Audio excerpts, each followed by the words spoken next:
हर हर महादेव, जय माता की। आपने गजेंद्र मोक्ष का पाठ के बारे में सुना होगा। गजेंद्र मोक्ष का पाठ श्रीमद् भागवत के अंदर आता है और ये बहुत ही प्रभावशाली और चमत्कारी स्तोत्र है, पाठ है। और इसके जो प्रत्यक्ष चमत्कार हैं वो साधक को अपने जीवन में बहुत ही जल्दी दिखाई देने लगते हैं। जब जीवन में किसी भी प्रकार की कोई भी समस्या हो, जहां जिसका निराकरण कभी ना हो रहा हो, किसी भी पूजा पाठ से, तंत्र मंत्र जादू टोना से या किसी भी स्तुति से, किसी भी धर्म कर्म के माध्यम से, जब कहीं पर भी आपका कोई समाधान ना होता हो तो व्यक्ति को सीधा गजेंद्र मोक्ष की शरण में चले जाना चाहिए। और ये बहुत ही जबरदस्त तत्काल प्रभाव दिखाई देता है इसका। ये मैंने स्वयं अपने जीवन में अनुभव किया है और कई लोगों को मैंने इसको कराया भी है। और कोई भी ऐसी मुसीबत नहीं दुनिया की धरती की जो गजेंद्र मोक्ष के पाठ से हल ना हो सके।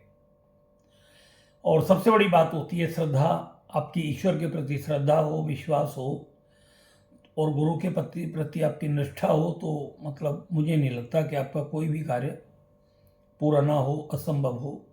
ईश्वर के प्रति समर्पणता, श्रद्धा, विश्वास होना बहुत जरूरी है। गुरु के प्रति श्रद्धा, विश्वास होना बहुत जरूरी है, तभी ये पूजा पाठ साधना हमारी काम करती हैं। बाकी तो फिर करते रहो, करती तो है ही, खैर ऐसी बात नहीं करती, मगर ये जब जुड़ जाते हैं तो बहुत अच्छा काम करती हैं। मैं आपको 2-3 ऐसी बात बता रहा हूँ। एक लेडीज थी और 16-17 साल उसके हो गए थे, बच्चे नहीं हो रहे थे उसके, और घर वाले उसके आदमी पर दबाव बना रहे थे कि तू इसका तलाक दे दे और दूसरी शादी कर ले, हमारा वंश चल जाएगा। नहीं, इसके रहते हुए हमारा वंश नहीं चलेगा। बहुत सुशील, बहुत अच्छी लेडीज थी वो, बहुत ही अच्छी थी बेचारी। विचारों की धर्म कर्म में बहुत विश्वास रखती थी और वो हमारे पास आती रहती थी। वो आकर के हमारे पास बैठ जाती थी, घंटों घंटों बैठी रहती थी वो हमारे पास में, और रोना धोना उसका शुरू। बस एक ही बात होती थी कि मतलब बच्चे नहीं हो रहे, बच्चों की वजह से हमें तलाक दिया जाएगा, हमारी इतनी एज हो चुकी है, हम कहाँ जाएंगे, कौन हमको रखेगा, ये तलाक दे देंगे। तो कोई ऐसा उपाय बताओ कि जिससे हमारे बच्चे हो जाएं, हम इसी घर में रह आएं। पता नहीं कौन हमें, कोई हमसे शादी करेगा या नहीं करेगा, अगर शादी भी करेगा तो कैसे रखेगा, कैसे नहीं रखेगा, और जब किसी को पता लगे कि इसके बच्चे नहीं हो रहे फिर हमसे कौन शादी करेगा।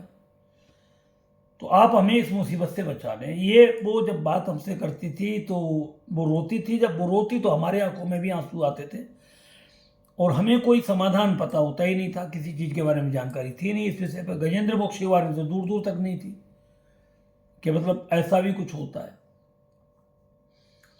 तो वो हमारे गुरुजी थे, हमने अपने गुरुदेव से कहा कि गुरुदेव ऐसे बातें, बड़ी समस्या विकट है हमारे सामने और ऐसे लोग आते हैं और पता नहीं कहाँ से आ जाते हैं और हमें तो कुछ समझ में आता नहीं। भाई क्या करें, बताओ, कोई मार्गदर्शन करो हमारा। तो उन्होंने हमसे बोला कि जब धरती पर किसी चीज़ से किसी चीज़ का समाधान ना हो तो बेटा सीधा तुम गजेंद्र मोक्ष का पाठ कराओ। अगर संस्कृत में नहीं कर सकता तो हिंदी में करवाओ, और हिंदी में करता है और संस्कृत की उसे जानकारी है तो फिर संस्कृत में करवाओ। 5 पाठ गजेंद्र मोक्ष के और 1 पाठ विष्णु सहस्त्र नाम का करवाना शुरू कर दो आप, गुरुवार से पूर्ण, मतलब जो है एकादशी के दिन, शुक्ल पक्ष में सुबह ब्रह्म मुहूर्त में। और फिर देखो 6 महीने नहीं होंगे, साल भर नहीं होगी और वो काम पूरा हो जाएगा। अब उन पर तो एक भगवान की तरह भरोसा था मुझे, तो मतलब जो बोल दिया वो बोल दिया, मतलब अब तो कटने वाला है ही नहीं कुछ। मगर सबसे बड़ी बात ये कि जब उन्होंने ये बात बोली ना कि जब धरती पर कोई कार्य ना हो और असंभव लगे तो विष्णु सहस्त्र नाम के पाठ के साथ 5 बार गजेंद्र मोक्ष का पाठ कर लिया करो और संकल्प लेकर के छोड़ दो भगवान के सामने, विष्णु भगवान के सामने। और गजेंद्र मोक्ष की अगर तस्वीर लगा ली जाए तो बहुत अच्छा है। तो ये बात तो अंदर से इतनी खुशी हुई मुझे कि ब्रह्मास्त्र मिल गया मुझे। तो अब कोई मतलब अब तो टेंशन ही नहीं रही। मैंने कि हम जगह जगह लफड़े में पछड़े में पड़ते रहते हैं, भाई अभी ये करेंगे वो करेंगे, फलानी साधना करेंगे, ढीकी साधना करेंगे।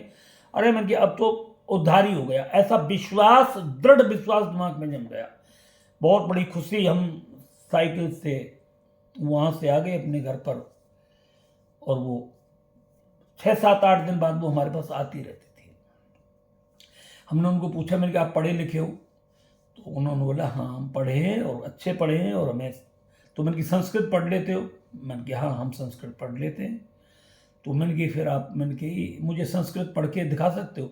तो उन्होंने जब संस्कृत पढ़ी तो मुझे विश्वास हो गया, मैंने कि हाँ अच्छे तरीके से पढ़ लेते हैं ये। मैंने कि ठीक है। तो फिर मैंने उनको गजेंद्र मोक्ष का पाठ मैंने बताया। मैंने कि आप इस पाठ को शुक्ल पक्ष में एकादशी के दिन और ब्रह्म मुहूर्त में सुबह 4 बजे नहा धो करके, और इसके 5 पाठ करो, और एक बार विष्णु सहस्त्र नाम का पाठ करो, और ये संकल्प ले लो आप, और एकादशी का आपको व्रत भी रखना है, द्वादशी में आपको व्रत खोलना है, ये भी आप ध्यान रखें।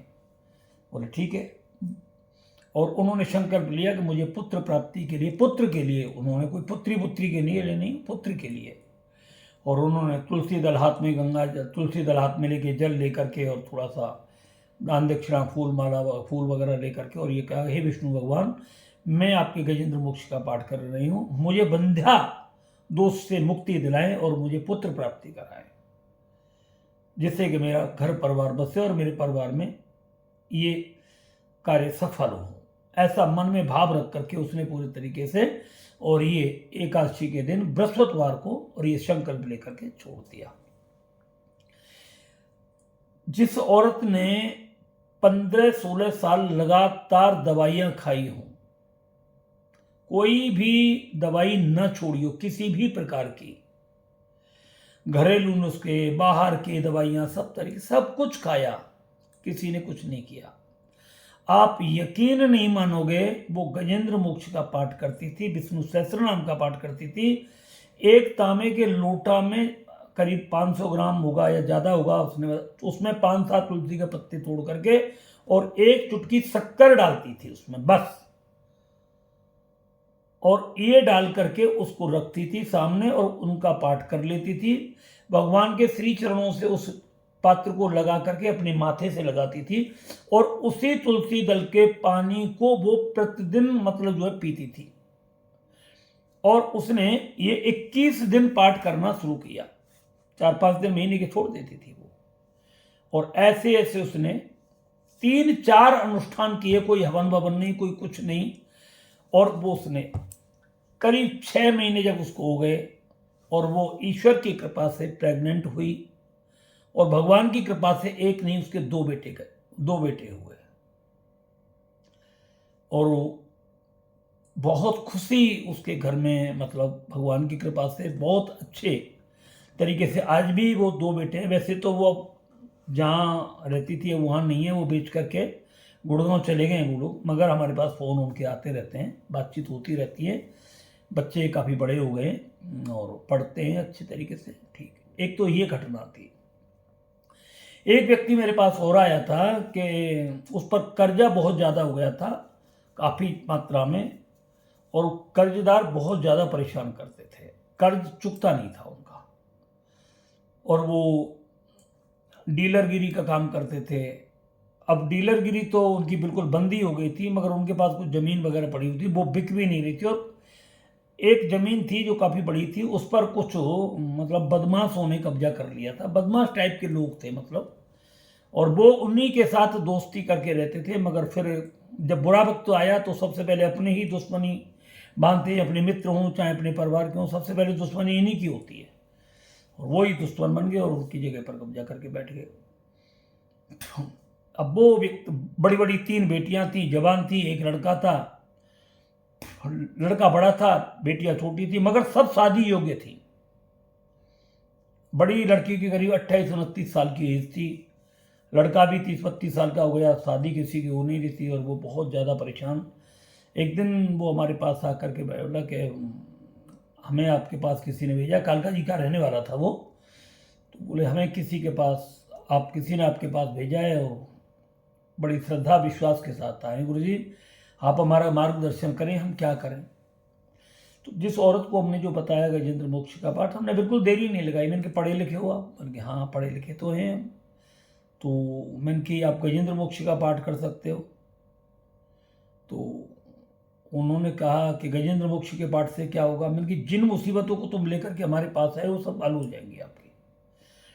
और वो 6 महीने का जो उस लेडीज का जो प्रोग्राम रहा था वो 6 महीने का ही हमने उससे 31 दिन लगातार करना शुरू कर, 4-5 अनुष्ठान कर दे, मतलब सब कुछ तेरा समाप्त हो जाएगा, जीवन से झगड़ा ही समाप्त हो जाएगा।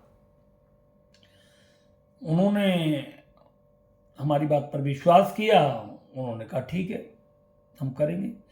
मैंने कि पूरा ब्रह्मचर्य के साथ पालन करते हुए, अब एज भी आपकी ऐसी हो गई है, और मैंने कि आप वही जो विधि हमने बताई, बृहस्पतिवार शुक्ल पक्ष एकादशी का दिन, और मैंने कि 5 पाठ गजेंद्र मोक्ष के करने, 1 पाठ विष्णु सहस्त्रनाम का करना है। विधि वही सब सारी थी।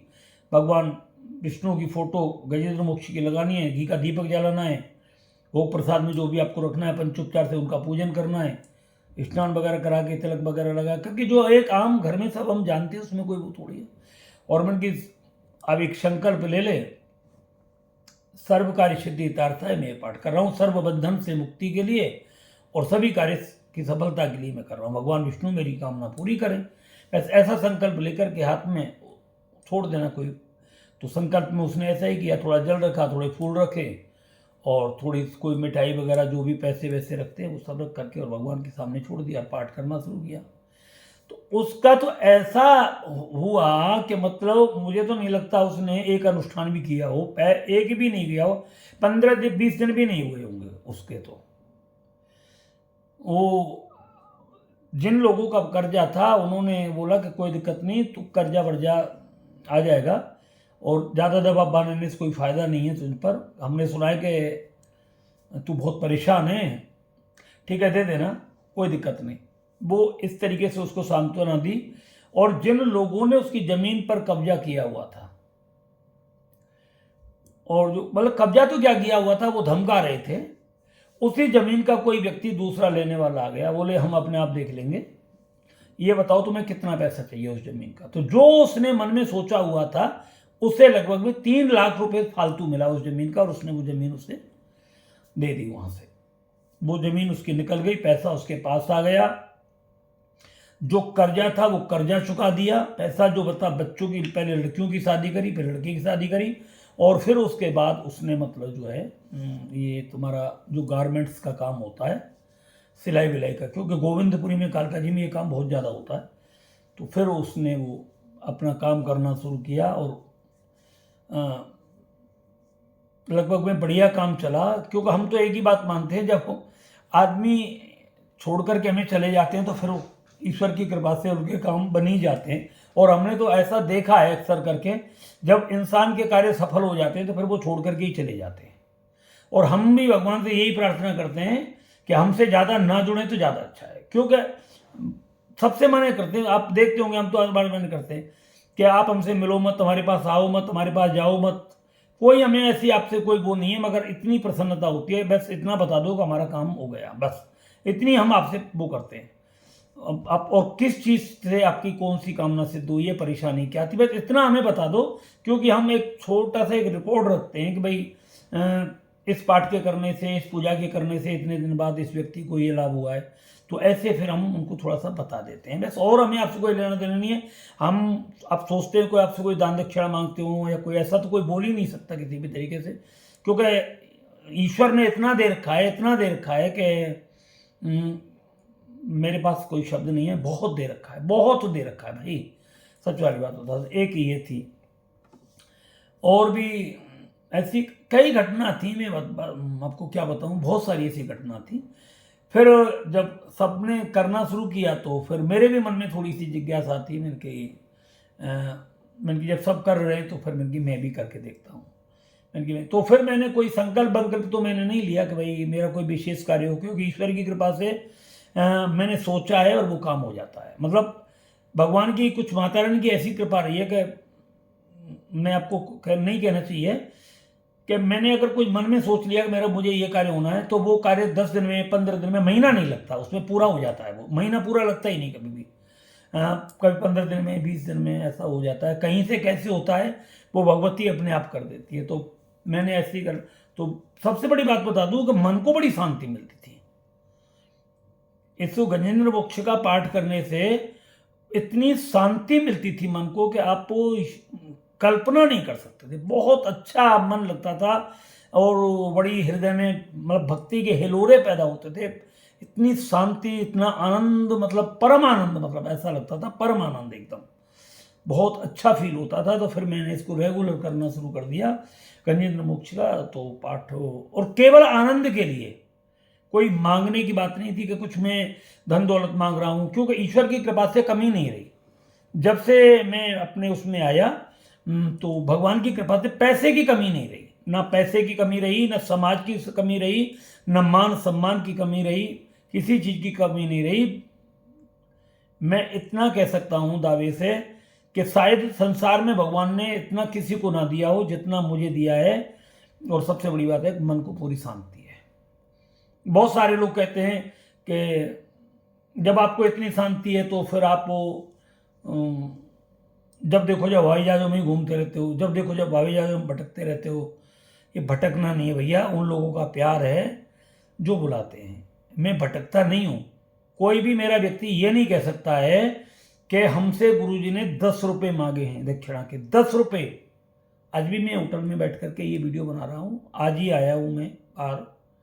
जब भी मैं आता हूँ कहीं तो अपना स्टेटस उस पर डाल देता हूँ, व्हाट्सएप पर फ्लाइट की फ़ोटो डाल देता हूँ। तो उसको देख देख करके लोग, बहुत सारे लोग तो मतलब पता नहीं क्या क्या बोलते हैं। अब बोलने वाले मैं कैसे रोक सकता हूँ भाई। तो बहुत सारे तो लोग ये बोलते हैं भाई तुम्हें बहुत बड़े बड़े लोग मिल गए गुरुजी, तो आप छोटे लोगों से बात नहीं करते। मगर उनको सोचना चाहिए कि मैं उनसे कब बात नहीं करी। ऐसा कोई फ़ोन नहीं होगा जिसको मैं रिसीव नहीं करता हूँ।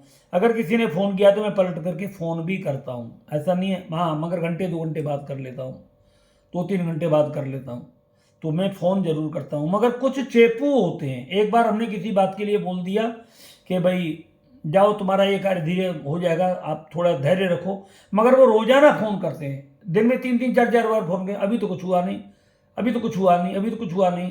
तो ऐसे लोगों को फिर मैं फ़ोन नहीं उठाता। तो उन पर तो मैं नहीं उठाता, उनको तो बोल देता हूँ भैया तुम अंत ही चले जाओ तो बढ़िया है, क्यों मेरा फंद छोड़ो। तो हम उन पर, उनके बाद साथ रहते हैं जो ईश्वर पर भरोसा करते हैं और समय के लिए थोड़ा सा महत्व देते हैं। अगर आपकी एक माला चढ़ा करके और मतलब सारी दुनिया मतलब उसके संकट हल हो जाए आपके, फिर भगवान को माली तो सारा ही जाकर के समर्पण कर देगा, पूरा बगीचा हुआ। तो ऐसा नहीं होता, थोड़ा धैर्य भी रखो, विश्वास रखो, विश्वास में बहुत बड़ी शक्ति होती है। तो मैं तो एक आनंद की कृपा से, भगवान की कृपा से, और आप देखते भी होंगे मैं कभी इन सब चीज़ों में निराशा या हताशा महसूस नहीं करता। और जो ईश्वर ने दिया है उसमें प्रसन्न रहने की मेरी आदत है। ना कोई ज़्यादा मांगने की ज़रूरत तो पड़ी भी नहीं है, सच बता दूँ। आप किसी भी वीडियो में नहीं देख सकते मेरे में कि मतलब मैं किसी से, कोई आदमी कह दे कि मैं इतनी दक्षिणा दूंगा। हाँ, ये पक्की बात है कि अगर हम कहीं विजिट पर आते हैं, बाहर आते हैं, तो हमारी अपनी फीस होती है। हाँ देखो, ये तो आपको पता होगा। अब यहाँ से अंडमान निकोबार जा रहे हैं, 4-5-4 हज़ार किलोमीटर आना जाना, 8 हज़ार किलोमीटर हो गया। अब 3-4 दिन रुकना, तो भाई अपने थोड़ी बहुत तो फीस रखनी पड़ेगी ना। अब वास्तु वाले आते हैं 2-2, 2.5 लाख, 3-3 लाख रुपये ले जाते हैं, तो उससे तो हमारी बहुत छोटी है, फीस लेते हैं। हाँ, जब हम पूजा पाठ कराते हैं कोई, तो वहाँ 1 रुपये दक्षिणा नहीं मांगते। अपनी मर्जी से कोई 1 रुपया दे तो ठीक, और ना दे तो भी ठीक, दे उसका भी भला और ना दे उसका भी भला। मगर कोई आदमी ये नहीं कह सकता कि हमने मतलब गुरुजी ने पैसा मांगा और हमने दिया। पूजा पाठ में जो पैसा लगता है वो अपने आप सामान खरीद करके लेके आते हैं। ऐसा तो है नहीं कि हम अपनी तरफ से कोई देते हो उनको, ऐसा भी नहीं देते कि या कोई ऐसी कोई चीज़ हो, बिल्कुल ऐसा कुछ नहीं करते। जो होता है पूजा पाठ नॉर्मली होती है हमारी, कोई लंबी चौड़ी नहीं होती है पूजा पाठ, मगर फिर भी पूजा में पैसा लगता है। इतना जरूर है कि हमारी पूजा में थोड़ा बहुत पैसा तो लगता ही है, और वो सामर्थ्यमान है तो वो लगाते हैं। और अगर सामर्थ्यमान नहीं होगा कोई व्यक्ति, तो क्यों हवाई जहाज की टिकट बुक करेगा, क्यों होटल बुक करेगा। उनकी पावर होती है, वो बुलाते हैं, और उनको जब बेनिफिट होता है तो वो एक बार नहीं फिर बार बार बुलाते हैं। तो इसलिए हमें आना पड़ता है। और बाकी हम तो साफ बोल देते हैं, अगर हमारी पूजा से किसी को फायदा नहीं हो रहा तो इसी वक्त बंद कर दे, इसी वक्त, इसी के तत्काल रोक दे। कोई आवश्यकता नहीं। अपना पैसा व्यर्थ में ना गवाएं, आपका पैसा बहुत मेहनत का है, आप अपने पैसे को संभाल करके रखें। अगर आपको हमारी पूजा से, पाठ से, किसी से भी अगर आपको एक पैसे का लाभ नहीं हो रहा है तो तुरंत तत्काल में हमारी पूजा बंद कर दें। आप हमारे फोन नंबर डिलीट मार दें, ब्लैक लिस्ट पे लगा दें, बात ना करें हमसे। हम आपको कॉल नहीं करेंगे, कभी भी नहीं करेंगे। आज ऐसे ऐसे लोग भी हैं जहां लगभग 25 साल से हम पूजा करा रहे हैं, सबको खुला वो है वो हमारा। अगर हमसे बेनिफिट है तो आप हमसे बात करें, अगर नहीं है तो बिल्कुल भी ना करें, तुरंत बंद कर दें। आपसे कोई जरूरी नहीं। दूसरी बात, हम आपको जो बताएं आप उस पर विश्वास करें और उसको करें, जल्दबाजी किसी चीज की ना करें। हम भगवान नहीं है, भगवान पर भरोसा रखते हैं और आप हमारी तरह भरोसा रखोगे तो 100% आपकी जो भी इच्छा है वो पूरी होगी। मेरे जीवन में कुछ भी नहीं था, मेरे गांव में जाकर के पूछ सकते हो, जो मेरे रिलेशन में है, मेरे रिश्तेदार हैं, उनको पूछ सकते हो। सब कुछ भगवान की कृपा से, भगवत कृपा से ही मुझे प्राप्त हुआ है। ना मैं कोई ज़्यादा पढ़ा लिखा हूँ, ना मैं कोई ज़्यादा विद्वान हूँ, ना कोई ज्ञानी ध्यानी हूँ, और ना ही मैं कोई मतलब कोई ऐसा आचार्य वाचार्य हूँ। आप इस बात को भी समझ लें, ऐसे कोई आपको नहीं बताएगा स्पष्टता में, मगर जो जीवन में मिला है वो मैं आपको समर्पित करता हूँ। अगर आपको सहज स्वीकार है तो आप उस पर कार्य करें, अगर आपको विश्वास नहीं है तो आप बिल्कुल भी ना करें। बस आप ये ना सोचें कि मतलब ये कार्य होगा या नहीं होगा। मेरे ऊपर भरोसा ना करें, भगवान के ऊपर भरोसा करें, जिसके बारे में मैं बता रहा हूँ उन पर भरोसा करें, आपको 100% सफलता मिलेगी। अब मेरा कहने का उद्देश्य आप समझ लीजिए, आपके जीवन में जब कहीं पर भी कोई कार्य सिद्ध ना हो और आप ऐसी मुसीबत के अंदर हो जहाँ कोई भी ना हो। एक छोटी सी भागवत में कथा आती है कि गजेंद्र का पैर पकड़ लिया था ग्रह ने, मगरमच्छ ने, और जब सारी शक्ति गजेंद्र ने लगा दी, हाथी ने लगा दी उस पैर को छुड़ाने के लिए, और पैर जब नहीं छूटा और बार बार वो पानी के अंदर जाता है, गजेंद्र को खींच करके ले जाता है ग्रह, और फिर सूंड ऊपर आती है, फिर नीचे, मगर वो तो जलचर है, वो जल के अंदर रहता है, शक्ति ज़्यादा उसकी लग रही थी। गजेंद्र पानी के अंदर था तो पानी में उसका बल काम नहीं कर रहा था। तो जब उसने देखा कि मेरा परिवार भी साथ नहीं दे रहा है, मेरे बच्चे भी मेरा साथ नहीं दे रहे, सबने उसे बचाने का प्रयास किया, सूंड से सूंड मिलाकर के बाहर खींचने का प्रयास किया, मगर काल की गति कुछ इस तरीके से विशाल थी कि सब मगरमच्छ के बल के सामने निर्बल होते चले जा रहे थे, सारे के सारे पानी के अंदर जा रहे थे। तो गजेंद्र को कोई बचाने की जब सामर्थ्य नहीं रख सका तो फिर उस वक्त ऐसी स्थिति में उस गजेंद्र ने ये गजेंद्र मोक्ष स्तुति भगवान विष्णु हरि नारायण की स्तुति की थी कि हे प्रभु, अब इस संसार में मेरा कोई नहीं आपके अलावा, आप आएं और इस काल रूपी ग्रह से मुझे मुक्ति दिलाएं प्रभु। अब मैं आपकी शरणागति हूँ, आप मेरी रक्षा करें। बस ऐसे कुछ उसमें श्लोक इस तरीके से आए, और जैसे ही भगवान ने इसको सुना कि सागर में, तुरंत भगवान गरुड़ पर विराजमान होते हैं और विराजमान होकर के उस सरोवर पर आते हैं। गरुड़ जी से भगवान कहते हैं कि गरुड़ जल्दी चलो, गजेंद्र के प्राण बहुत संकट में हैं। गरुड़ कहते हैं कि भगवान कितना चलूं, चल तो रहा हूं। भगवान कहते हैं ऐसे काम नहीं चलेगा।